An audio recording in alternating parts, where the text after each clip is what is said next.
जय।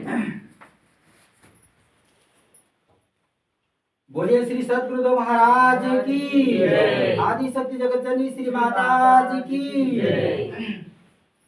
इसके पश्चात में हमारे प्रेमी आए हैं भूमतेल से अंजलि, उनसे अनुरोध करते हैं कि वो भी बाई जी को फूल गुच्छा से स्वागत करेंगे। बोलिए श्री सद्गुरुदेव महाराज की जय। आ गया आप भी आइए।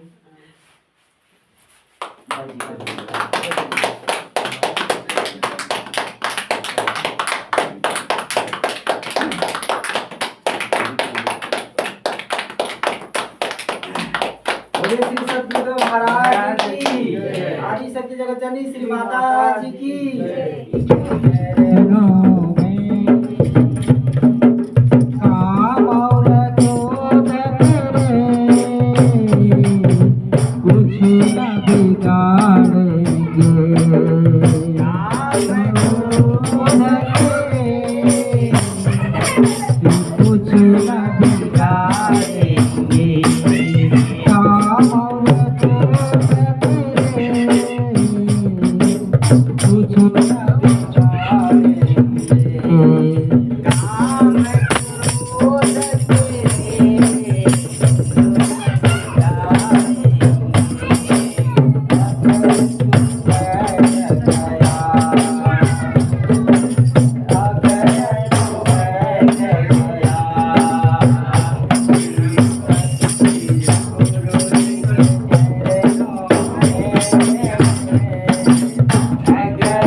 सर्वधि साक्षीभूतं भावातीतं त्रिगुणरहितं सद्गुरुं तं नमामि। अखण्डमण्डलाकारं व्याप्तमयेन चराचरम् तत्पदं दर्शितं येन तस्मै श्री गुरुवे नमः।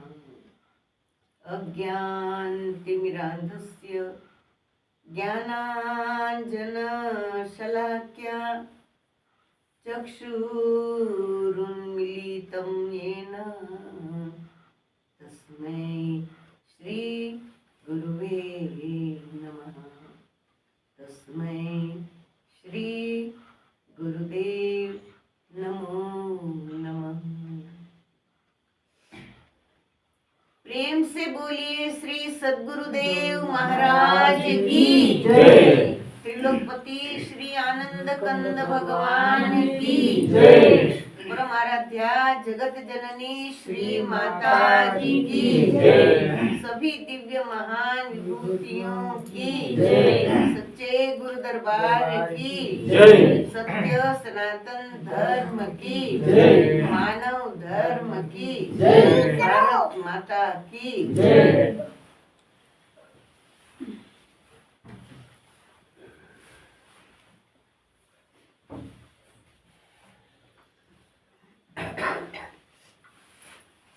उपस्थित आदरणीय ईश्वर जनानुरागी भगवत भक्तों तथा भक्तिमती माता बहने, श्री गुरु महाराज जी की अति असीम कृपा दया से आज आपको यह रुक्रुमा में सत्संग की प्राप्ति हो रही है। सत्संग की धर्मशास्त्रों में अगाध महिमा लिखी है। जैसे भगवान शिव जी जब सती का देह भगवान विष्णु जी के सुदर्शन चक्र द्वारा 52 जगह पर सती के अंग गिरे, उन 52 जगह पर शक्तिपीठ उत्पन्न हुई, बनाई गई, जो हमें भक्ति का, ज्ञान का, धर्म का, न्याय नीति का संदेश देती है। जब सती का शरीर भगवान शिव जी के हाथ से समाप्त हुआ तो भगवान शिव जी सती के विरह में बहुत व्याकुल रहे और उसी दशा में वे जहां काकभूषुंड जी राम कथा कर रहे थे नीलगिरी पर्वत पर, वहां सत्संग में मतलब राम कथा में जाते हैं और काकभूषुंड जी द्वारा जो राम कथा सत्संग मतलब कि ज्ञानामृत का पान करते करते वे बैरागी बने और उनके मन से सती का मोह दूर हुआ। तो सत्संग हमें ये प्रेरणा देता है कि ब्रह्म सत्य और जगत मिथ्या। सत्संग के माध्यम से संसार की नश्वरता का बोध होता है और शिव जी को भी शिव जी तो महान है। शिव जी द्वारा तो आप शिव पुराण में पढ़े तो शिव जी द्वारा ही, शिव तत्व द्वारा ही ब्रह्मा विष्णु महेश की उत्पत्ति हुई और जो शिव शंकर जो निर्गुण से सगुण हुए और उन्होंने ब्रह्मा विष्णु महेश को आत्म तत्व का बोध कराया और फिर साधना के लिए प्रेरित किया। ऐसे शिव जी जिन्होंने संपूर्ण विश्व का, सृष्टि का सार रूप में एक महान ग्रंथ की रचना करी, महान ग्रंथ जिसको आगे भगवान वेद व्यास जी ने उस महाग्रंथ को व्यास किया, मतलब उसको अलग अलग भागों में विभाजित किया कि एक महाग्रंथ है, उसमें से 4 वेद, 6 शास्त्र, 18 पुराण, 64 गीता के रूप में उसको विभाजित किया, व्यास किया, इसलिए उनका नाम वेद व्यास पड़ा। तो ऐसे शिव जी जिनकी जब वे साधना में बैठते हैं तो युग बीत जाता है साधना करते करते। तो ऐसे शिव जी को क्यों मोह हो, लेकिन हुआ मोह और ऐसे शिव जी भी सत्संग सुनने नीलगिरी पर्वत पर काकभूषुंड जी के पास जाते हैं, क्योंकि संसार की माया किसी को नहीं छोड़ती है। तो ये माया की बात आई तो एक बात याद आई कि एक बार नारद जी जो निरंतर भगवान की भक्ति में लीन रहने वाले, निरंतर भगवान के सानिध्य में रहने वाले, निरंतर नाम का सुमिरन करने वाले ऐसे नारद जी के मन में एक बार विचार आया कि सभी लोग माया की बड़ी चर्चा करते हैं कि माया किसी को नहीं छोड़ती है, तो ऐसा माया में क्या है? तो भगवान विष्णु से नारद जी कहते हैं, प्रभु आपकी माया का दर्शन करना चाहता हूं। तो भगवान कृष्ण कहते चलो नारद जी पहले गंगा जी में स्नान करते हैं। तो जैसे गंगा जी में स्नान करने नारद जी गंगा जी में उतरे और जैसे ही उन्होंने डुबकी लगाई तो डुबकी लगाने के अंदर डूबे और फिर ऊपर आए। इतनी देर में भगवान ने अपनी माया दिखाई। कैसे दिखाई? तो जैसे ही डुबकी लगा के ऊपर आए तो क्या देखते हैं कि एक हथनी ने उनके गले में माला डाली है और वहां बहुत सारी भीड़ है। तो सभी लोग नारद जी के पास आए और कहने लगे कि महाराज आपके गले में हथनी ने माला डाली, तो अब आप हमारे राजा हो। तो नारद जी कहते अरे भाई मैं तो साधु हूँ, सन्यासी हूँ और मुझे राजपाट से क्या क्या लेना देना, मुझे उसका कोई ज्ञान नहीं है। लेकिन प्रजा मंत्री तंत्री संत्री सब आए और नारद जी को कहा कि नहीं, अब हमारा तो नगर का यही नियम है कि हमारे नगर का राजा जब मर जाता है तो ये हथनी जिसके गले में माला डालती है वही राजा बन जाता है। तो आपको तो राज्य स्वीकार करना ही पड़ेगा और हम सब सहयोगी आपको सहयोग करेंगे। और इस तरह से नारद जी को जो है उस नगर का राजा बना दिया गया, राज्याभिषेक हो गया और सब मंत्री तंत्री संत्री के सहयोग से जो है नारद जी अब राजा बन गए हैं। यानी अब नारद नहीं रहे, कौन बन गए? राजा बन गए। और इस तरह से वे राज्य का संचालन करने लगे। फिर कहा कि अरे राजा है तो उत्तराधिकारी भी चाहिए भविष्य के लिए, तो राजा को तो विवाह करना पड़ेगा। और विवाह हो गया राजा का। अब रानी आ गई, अब दास दासिया सेवक सेविकाएं सब उनकी सेवा करते हैं, चाकरी करते हैं और राजपाट भोगते भोगते जो है उनके यहाँ जो है संतानें भी हो गई, यानी बहुत सारी संतान हो गई।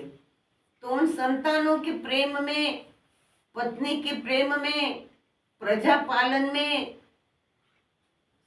राज वैभव को भोगते भोगते नारद जी के कई वर्ष निकल गए। और एक दिन अचानक रानी बीमार पड़ी और ऐसी बीमार पड़ी कि रानी का देहांत हो गया। अब रानी का देहांत हो गया तो नारद जी जोर जोर से रोने लगे। ऐसे जोर जोर से रोने लगे तो नगरवासियों ने, मंत्री ने कहा कि महाराज क्यों रो रहे हो, पत्नी गुजर गई इसलिए रो रहे हो? बोले हाँ।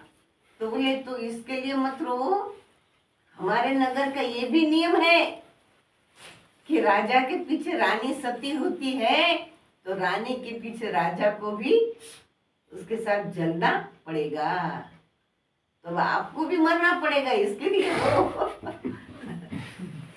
तो नारद जी तो बड़े दुखी हो गए, बोले ऐसा कैसा नियम है यहाँ का। तो फिर अंत में मंत्री ने कहा कि राजन आपकी अंतिम इच्छा क्या है? यानी हम लोग अंतिम इच्छा भी पूरी करते हैं, तो आपकी अंतिम इच्छा क्या है? तो नारद जी कहते हैं कि मृत्यु समय तो भगवान ही याद आते हो, कौन याद आएगा। तो कहने लगे मेरी अंतिम इच्छा है कि मैं गंगा जी में डुबकी लगाना चाहता हूँ, स्नान करना चाहता हूँ। तो कहा ठीक है। तो फिर उसी जगह आ गए जहाँ हथनी ने माला डाली थी। तो उसी जगह आकर के नारद जी ने गंगा जी में फिर से डुबकी, और रो तो रहे थे हिचकी बन गई थी उनकी रोते रोते। जैसे ही डुबकी नीचे नीचे लगाई और ऊपर आए तो क्या देखते हैं कि भगवान कृष्ण पीताम्बरी पहन रहे थे और नारद जी रो रहे थे। तो भगवान कहते, अरे नारद क्या हो गया, तुम्हारी हिचकी बंद गई, क्यों रो रहे हो, क्या बात है? तो नारद जी कहते, अरे वो सब कहाँ चला गया? क्या? राजपाट, पत्नी, बच्चे, ये सब कहाँ चला गया? इसको तो मैं भोग रहा था, ये सब कहाँ चला गया? तो भगवान कहते, देख ली मेरी माया। समझ में आया? तो डुबकी लगाई, नीचे पानी में से ऊपर आए, इतनी देर में भगवान ने कितनी सारी अपनी माया दिखा दी नारद जी को। तब नारद जी कहते, भगवान आपकी माया को तो प्रणाम किया, दूर से प्रणाम हो, है ना? तो ये माया कहते हैं कि कबीर माया डाकिनी, खाया सब संसार, खाई न सके कबीर को, जाको नाम आधार। अब राजा बन गए तो नाम कहाँ याद आया भगवान का? भगवान का नाम भक्ति सब तो भूल गए, माया में रच पच गए। और जब अंतिम इच्छा फिर गंगा जी में डुबकी लगाई और जब ऊपर आए तो ओरिजिनल है ना, भगवान कृष्ण तो पीताम्बरी पहन रहे थे। तो कह रहे, प्रभु आप यहाँ, और वो सब कहाँ चला गया, है ना? तो ये माया तो स्वप्न के समान है, आती है जाती है, लेकिन सत्य तो भगवान का सच्चा नाम है, उसी में जीव का कल्याण है और वही हमारे लिए श्रेयकर है, वही हमारी अपनी कमाई है।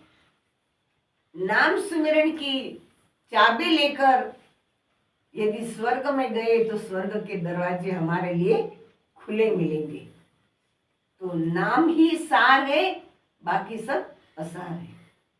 तो ऐसे भगवान की माया शिव जी को भी व्यापी और सत्संग के माध्यम से उन्हें समझ में आया कि संसार नश्वर है।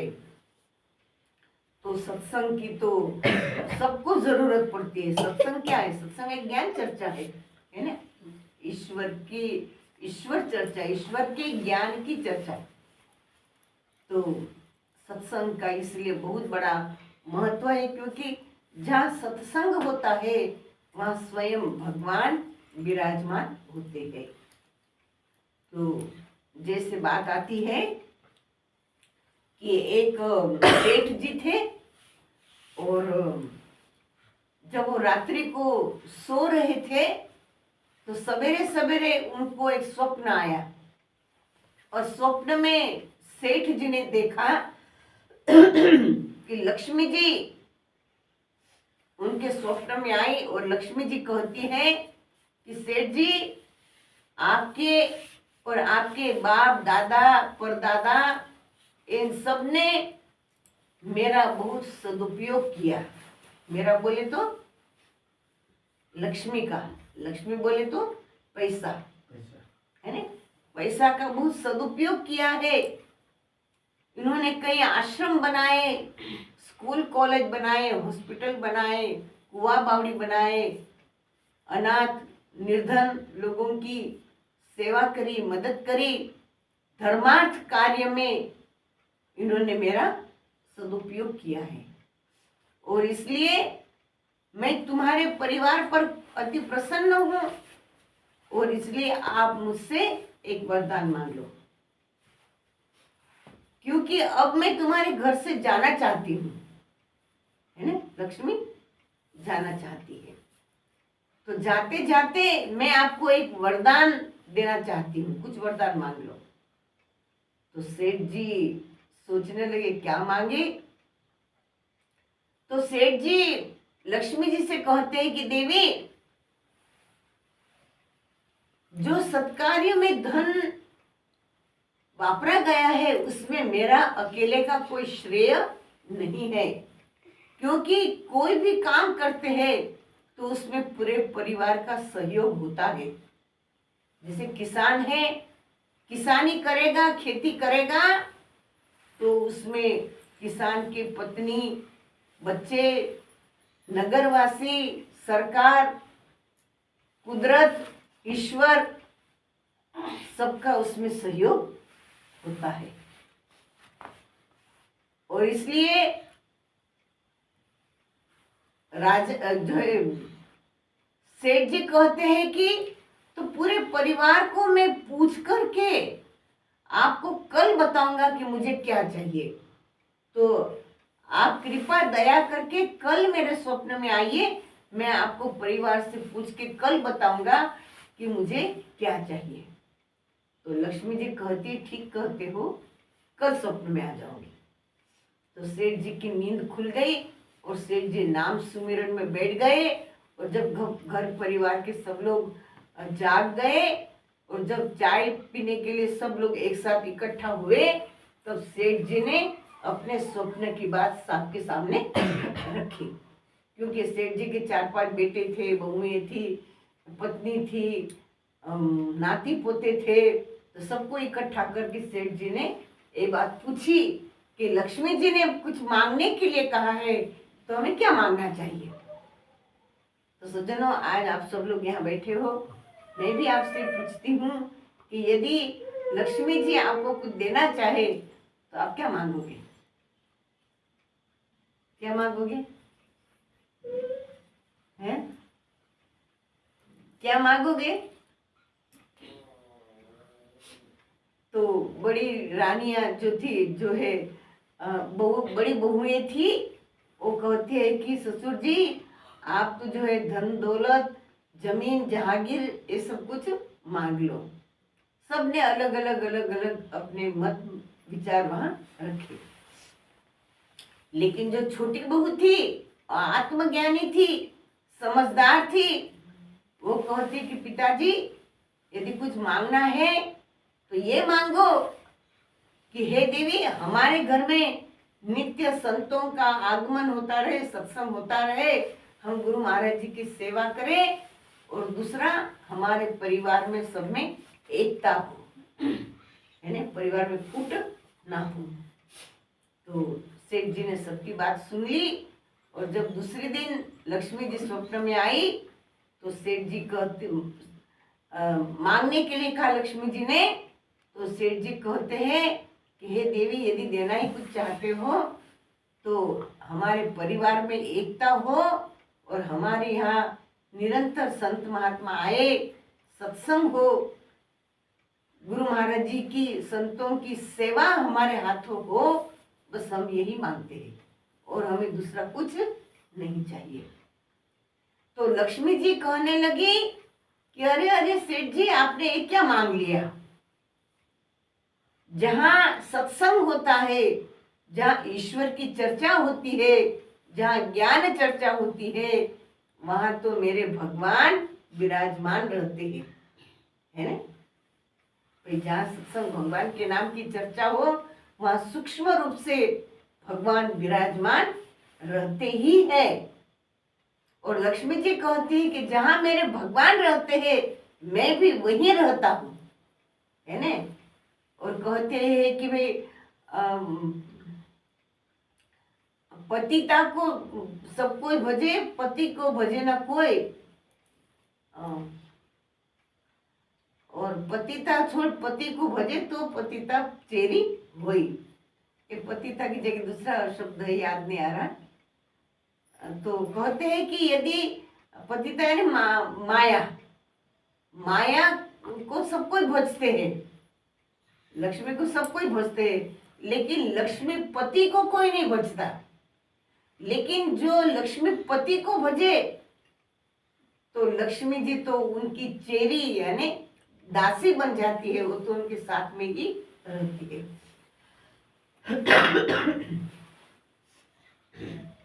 तो जो है प्रभुता, प्रभुता को सब कोई भजे, प्रभु को भजे न कोई। और जो प्रभु को भजे तो प्रभुता चेरी हुई। तो इसलिए आपने तो भगवान को मांगा है, तो जहाँ भगवान रहते हैं वहाँ लक्ष्मी जी भी रहती है। तो अब सेठ के घर से लक्ष्मी जी को जाने का कोई सवाल उठता नहीं है। समझ में आया ना? क्योंकि आपने सुना होगा कि जब भगवान वामन रूप लेकर बलि राजा के यहाँ, जो बलि राजा 100 यज्ञ कर रहे थे, शुक्राचार्य करा रहे थे, 99 यज्ञ सफल हो गए थे। ये 100वां यज्ञ यदि बलि राजा का सफल हो जाता तो असुरों का निष्कंटक स्वर्ग पर राज्य हो जाता।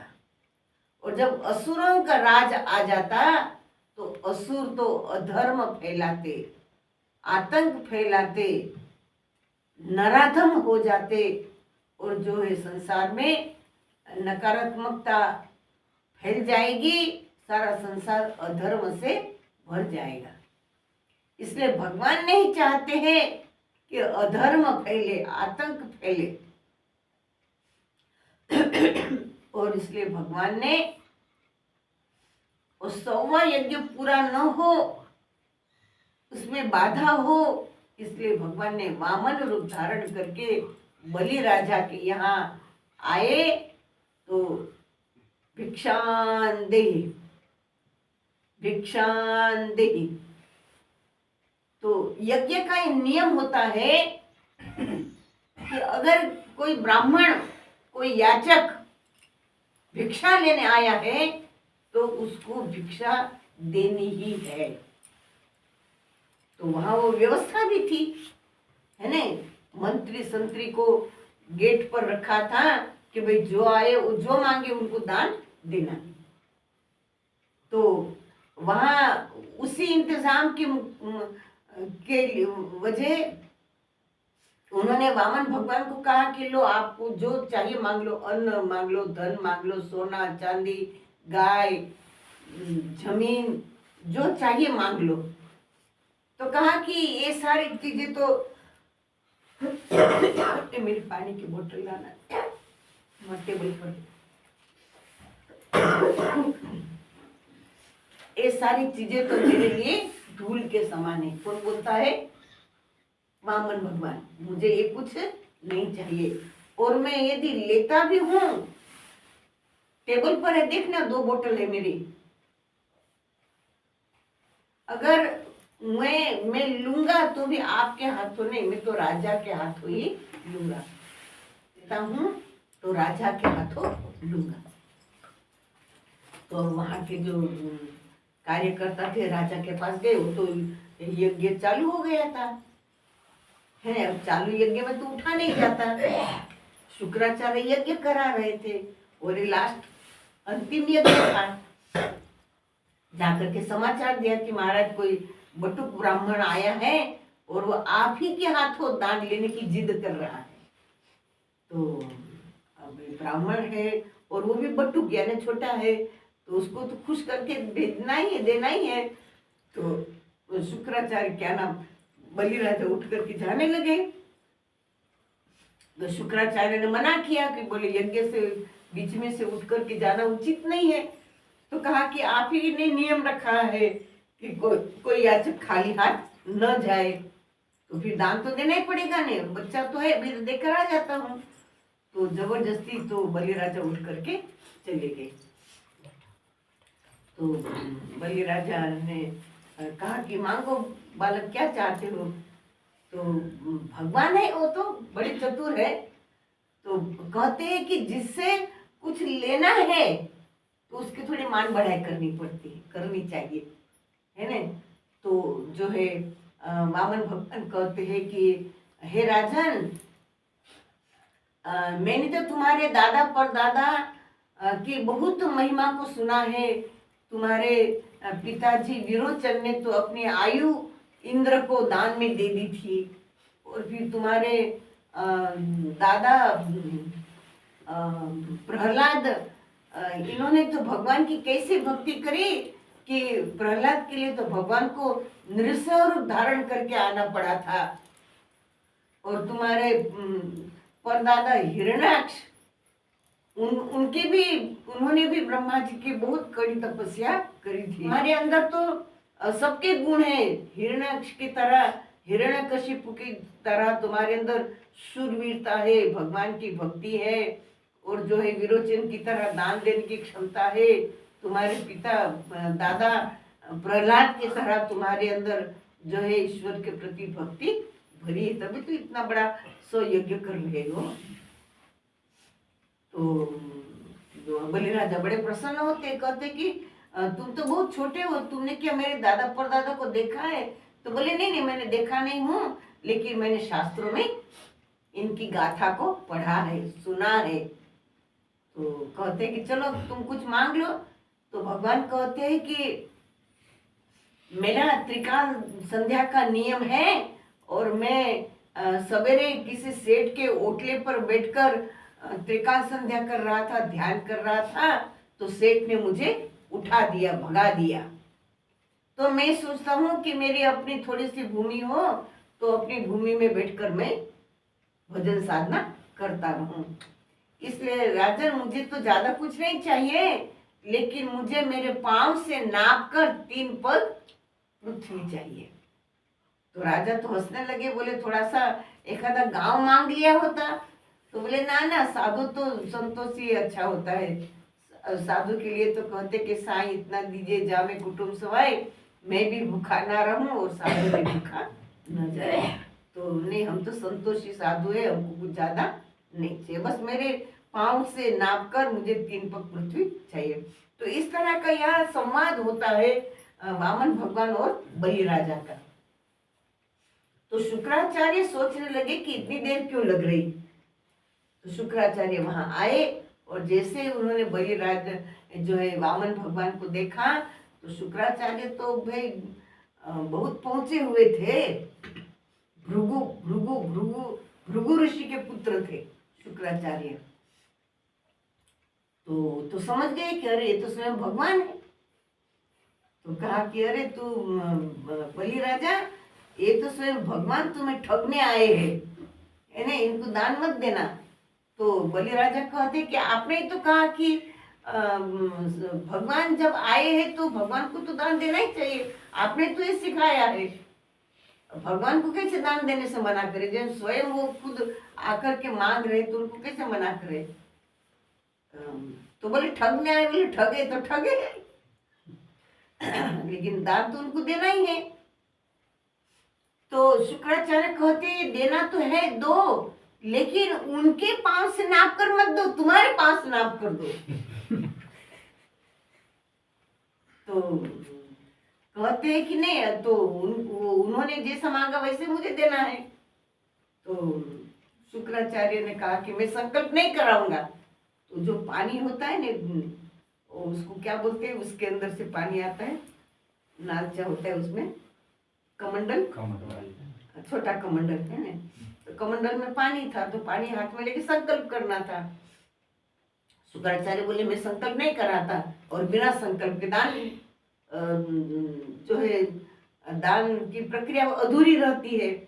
तो वामन भगवान कहते कोई बात नहीं, मुझे संकल्प कराना आता है, मैं संकल्प करा देता हूँ, है ना। तो जब संकल्प कराने के लिए पानी कमंडल से लेने लगे, तो नालचे में शुक्राचार्य सूक्ष्म रूप से फंस गए कि उसमें पानी ना आए। और पानी हाथ में नहीं आता तो संकल्प कैसे कराए। तो भगवान ने दर्भ की लकड़ी, छोटी सी पतली लकड़ी लेके उस नालचे में छेदा, तो शुक्राचार्य की आंख फूट गई और उससे पानी निकला।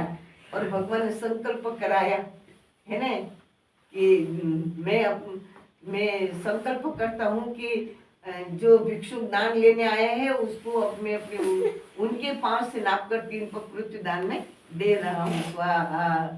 तो संकल्प लेते ही भगवान ने विराट रूप धारण किया, है ना, इतना विराट रूप धारण किया कि भगवान के एक पांव से पूरी पृथ्वी नापी गई, है ना, और दूसरे चरण से पूरा स्वर्ग नापा गया।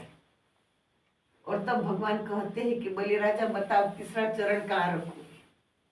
तो बलि राजा की पत्नी जो थी वो कहती है कि महाराज हम तो जीव हैं, बोलने में हमारी भूल हो गई कि ये सब कुछ मेरा है, लेकिन हमारा यहाँ कुछ भी नहीं है, ये सारा संसार की रचना आपकी है, हम भी आपके हैं, हमारा कुछ भी नहीं है, तेरा तुझको अर्पण। ये मस्तक हमारा है, आप इस मस्तक पर चरण रख दो। और इस तरह से बलि राजा की पत्नी ऐसा बोली और बलि राजा की समझ में आ गए पत्नी का इशारा। और बलि राजा कहते हैं कि महाराज तीसरा चरण मेरे मस्तक पर रखो, और वो झुक गए। और भगवान ने तीसरा चरण बलि राजा के सिर पर रखा और सिर पर रखकर उसको कहाँ ले गए? सुतल लोक, पाताल लोक में ले गए। और फिर भगवान ने वहां व्यवस्था, भगवान ने चरण रखा तो बलि राजा पाताल में गए तो भगवान भी तो गए साथ में। उसको अकेले को थोड़ी, उसके सिर पर तो पाँव था, तो भगवान को भी, खुद को भी पाताल लोक में जाना पड़ा। तो फिर भगवान ने वहां व्यवस्था स्थापित करी कि पाताल लोक का राज्य असुरों को दिया गया, मृत्यु लोक का राज्य मनुष्य के लिए दिया गया और स्वर्ग का राज्य देवताओं के लिए दिया गया। इस तरह की भगवान ने व्यवस्था स्थापित करी वहां पर। और फिर जब पाताल लोक का राज्य भगवान ने बलि राजा को दिया और फिर भगवान कहने लगे कि देखो तुमको मैंने पाताल लोक का राज्य दे दिया, अब तुम लोग यहाँ पर शांति से रहो। तो देवता और असुर के बीच में मानव आ गया है ना, तो सुर असुर का झगड़ा होगा नहीं। तो इस तरह से भगवान ने व्यवस्था स्थापित करी। अब भगवान जाने लगे तो बलि राजा ने कहा कि मैं जाने नहीं दूंगा आपको, आप यही रहोगे। क्यों यहाँ रहोगे? तो बलि राजा ने भगवान से प्रश्न किया कि पहले मेरे सवाल का जवाब दो तब जाने दूंगा। तो क्या प्रश्न था कि हे भगवान, आपने जब मुझसे 3 कप पृथ्वी मांगी तो आप वामन रूप में थे, है ना, वामन बोले तो छोटे। और जब लिया वरदान जो है दान लेने के लिए आपने विराट रूप बनाया, तो जिस रूप में मांगा उस रूप में लेते। तो विराट रूप बना करके पूरी पृथ्वी नाप ली, स्वर्ग नाप लिया, पाताल नाप लिया, तो मेरे साथ ऐसा छल क्यों किया? तो इसका भगवान के पास कोई उत्तर नहीं था, कोई जवाब नहीं था। तो बलि राजा कहते हैं कि तो आपने जो छल किया है उसका आपको भी परिणाम भोगना है। आपको मैं पाताल से कहीं जाने दूंगा नहीं, आप यही चौकीदारी करोगे। तो भगवान को वहां चौकीदारी करनी पड़ी। तो वहां लक्ष्मी जी अकेली हो गई। अब बिना भगवान की लक्ष्मी जी नहीं रह सकती। तो नारद जी लक्ष्मी जी के दर्शन करने गए तो लक्ष्मी जी उदास बैठी थी। तो नारद जी कहते दीदी उदास क्यों हो, क्या हो गया? बोले भगवान कहाँ गए, पता नहीं कहाँ गए, बिना भगवान के मैं उदास हो गई हूँ। तब नारद जी ने सारी घटना बताई कि भगवान तो वामन रूप लेकर पाताल लोक में जो है बलि राजा के लोक में चौकीदारी कर रहे हैं। जब वो चौकीदारी कर रहे थे ना उस समय वहां रावण युद्ध करने आया था बलि राजा के साथ। तो भगवान कहते मैं पहले चौकीदार हूं, मुझसे निपट फिर अंदर जा, है ना। तो भगवान ने वहां रावण को मार पीट करके भगा दिया था, क्योंकि नकली चौकीदारी कर रहे। तो इस तरह से नारद जी ने सारी बातें समझा दी कि भगवान तो पाताल लोक में, सुतल लोक में बलि राजा की चौकीदारी कर रहे। तो बोले तो फिर उनको वहां से कैसे छुड़ाया जाए? तो नारद जी ने लक्ष्मी जी को आइडिया दिया कि बलि राजा की बहन बन करके पाताल लोक में जाओ और रक्षाबंधन के दिन बलि राजा कुछ मांगने के लिए कहे तो भगवान को मांग लेना। तो कहा ये भी बराबर है, ठीक है। तो इस तरह से लक्ष्मी जी जो है पाताल लोक में आती है और बलि राजा को अपना भाई बनाती है। और लक्ष्मी जी ने खूब बलि राजा को धन धान्य से संपन्न कर दिया। अब लक्ष्मी जी आई तो क्या कमी है? तो बलि राजा भी प्रसन्न है कि बहन आ गई तो मेरा तो भंडार भर गया। तो रक्षाबंधन का दिन आया तो लक्ष्मी जी रूठ करके नाराज होकर के बैठी थी। तो बलिराजा कहते आज तो खुशी का दिन है, भाई बहन के रक्षाबंधन का दिन है, तो ये तो नाराज होकर बैठी है। तो बलिराजा ने कहा कि बेटी आज क्यों उदास हो, क्यों दुखी हो, क्या बात है, राखी बांधो, रक्षा सूत्र बांधो। तो लक्ष्मी जी कहती है कि पहले आप मुझे वचन दो। 3 बार वचन में बांधा कि मैं जो मांगूंगी वो आप मुझे दोगी। तो बोले ठीक है, तुम जो मांगोगी मैं दूंगा, मैं वचन देता हूँ। बोले वचन नहीं, संकल्प लो, है संकल्प लो। तो संकल्प लेवाया कि लक्ष्मी जी जो मांगेगी बलिराजा दान में देंगे। तो रक्षा बांधी और कहा कि ये जो चौकीदार है ने उसको छोड़ो, उसको मेरे को दे दो। तो बोले चौकीदार तुम्हारा कौन है? तो बोला बुला उसको, कौन है बता दे अभी। तो चौकीदार कौन थे? भगवान विष्णु। बुलाया, लक्ष्मी जी उनके बगल में जाकर खड़ी रह गई और कहा कि भगवान मूल रूप में इनको दर्शन दो। तो लक्ष्मी नारायण ने वहां मूल रूप में जो है बलिराजा को दर्शन दिए। तो कहा कि अभी मैंने इनको मांगा है, मैं इनको लेकर के जाऊंगी। तो बलिराजा ऐसे थोड़ी जाने देंगे, वे भगवान है तो सब कुछ है, भगवान नहीं तो कुछ भी नहीं। तो कहा कि नहीं, ऐसे नहीं थोड़ी जाने दूंगा। तो यहाँ की चौकीदारी कौन करेगा?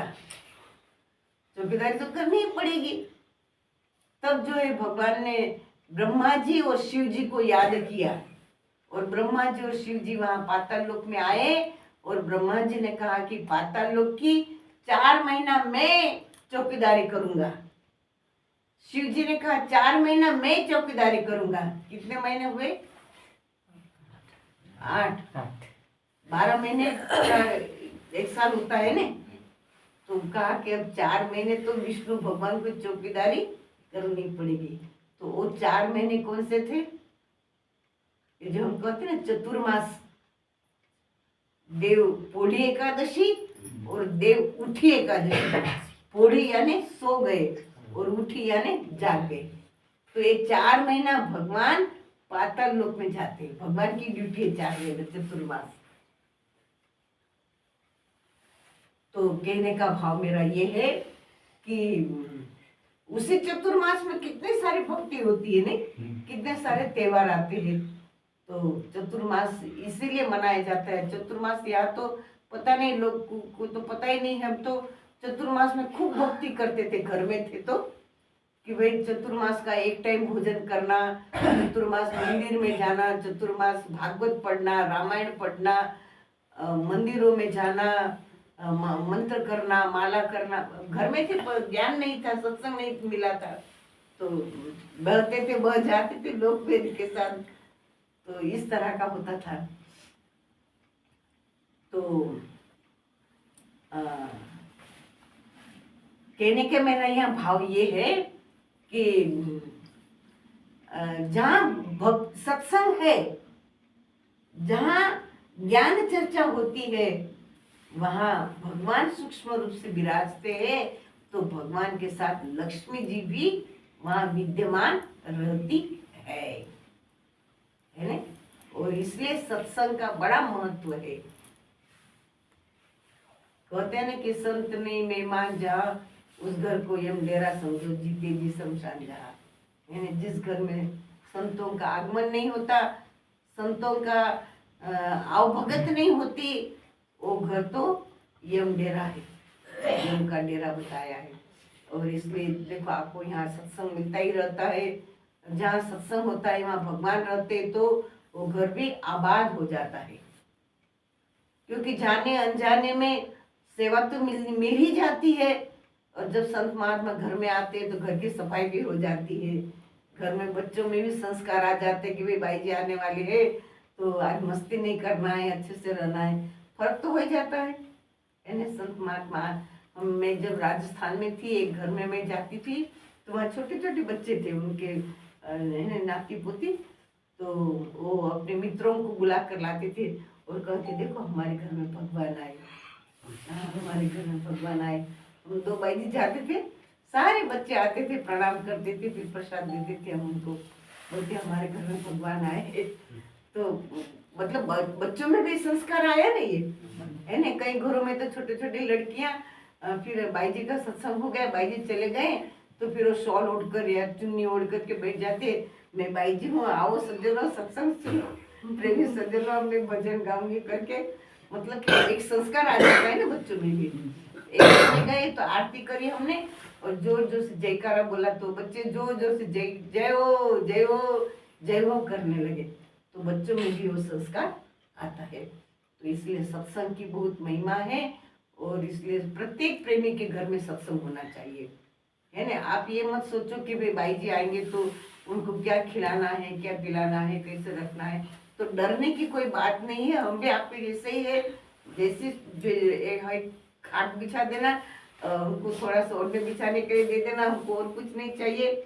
कोई ज्यादा सुविधा की हमारे लिए कोई आवश्यकता नहीं है, पर कम से कम संत महात्मा घर में आते हैं तो एक घर का माहौल बन जाता है, एक अच्छा वाइब्रेशन आ जाता है और निगेटिविटी घर से चली जाती है, दरिद्रता चली जाती है, सकारात्मकता आती है, कई फायदे हैं, है ना साधु संतों को घर आने से।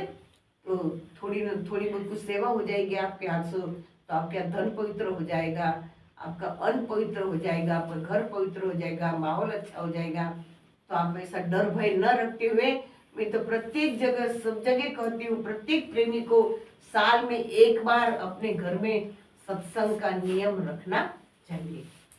सभी प्रेमियों को चाहिए कि सवेरे उठ करके कम से कम 10-15 मिनट नाम का सुमिरन करें और घर में आरती करें।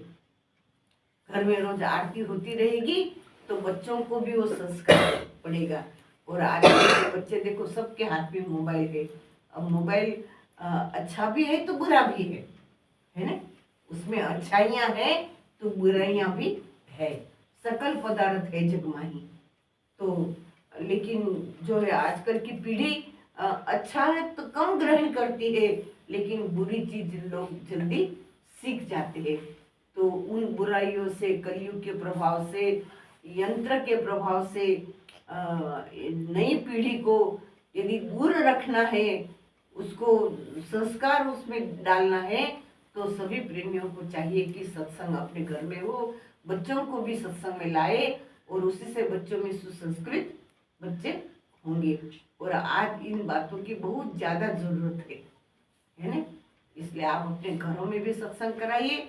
और दूसरी बात, आप देख रहे हो कि अंबिकापुर आश्रम का निर्माण अभी धीरे धीरे थोड़ा थोड़ा चल ही रहा है, तो आप सबको चाहिए कि निर्माण की भी आपको सेवा देनी है। कोई धन से नहीं दे रहा है तो तन से दो, चलो आश्रम में सेवा करने, अब की बार आपको ले जाना है, तो अब कुछ काम नहीं है यहाँ। हाँ चलो, मैं कल परसों साथ काम कभी खत्म नहीं होगा। हाँ, तो दुनिया के धंधे हरगिज कम न होंगे, अफसोस है कि एक दिन हम न होंगे, है ना। संसार के झमेले तो कभी खत्म नहीं होने वाले हैं, है ना। नारद जी ने जब डुबकी लगे इतने भी इतनी बड़ी माया देख ली, तो ये माया का पसारा कभी खत्म होने वाला नहीं है। ये माया का झमेला ही ऐसा है कि जीव को मोहित कर लेता है, उससे हमें ही थोड़ा दूर जाना ही पड़ेगा, है ना। गुरु महाराज जी ने सेवा का मौका दिया है, तो देखो हॉल, ऊपर का भी हॉल बन गया, अंदर पूरा प्लास्टर हो गया है और बीम कॉलम ऊपर के भरने हैं, है तीसरी मंजिल के ऊपर बीम कॉलम भरने हैं, क्योंकि वो सीढ़ियों वाला जो हिस्सा है ना, मैं चाहती हूँ कि वो सीढ़ी के 4 कॉलम भरे जाए और ऊपर टीन जुड़ाई करके टीन शेड डाल दे ताकि बारिश का पानी नीचे ना आए। तो इसलिए अभी बीम कॉलम भरना है, तो हमको अभी एक मिस्त्री तो काम कर रहा है, लेकिन मिस्त्री के हाथ नीचे काम करने वाले कोई अभी हमारे पास नहीं है। तो हमको जो है सेवा करने वालों की जरूरत है। तो आप लोग चलिए, 2 दिन 4 दिन 8 दिन आश्रम में रहो, सेवा करो, देखो तो सही आश्रम में रहने का कितना आनंद आता है। सुबह शाम गुरु महाराज जी की आरती होती है, गुरु महाराज जी को रोज खाना जो भी बनता है, भंडारा जो है भगवान को भोग लगाया जाता है, सेवा मिलती है, आश्रम का माहौल मिलता है। आश्रम में खाने पीने की, सोने की, लेटरिन बाथरूम, पानी, कोई चीज की कमी नहीं है, सारी सुविधा है आश्रम में। बस केवल आप लोग सत्संग करने जो है सेवा करने आओ। और तीसरी बात, गुरु महाराज जी ने आपके जसपुर में जमीन आश्रम के लिए जमीन लेने की बात करी है, और वो जमीन आज हम लोग देख कर आए हैं। एक प्रेमी है श्याम मुंडा बाला छापर वाला, वो जमीन संस्था को दान दे रहा है, तो उसकी प्रक्रिया आगे करनी है, तो वो भी होगा। आपके जसपुर में भी आश्रम भविष्य में बनेगा। और तीसरी बात, अभी हरिद्वार का प्रोग्राम है, बैसाखी का प्रोग्राम, तो बैसाखी प्रोग्राम की रसीद बुक आई है, आपको सबको रसीद अभी काटनी है।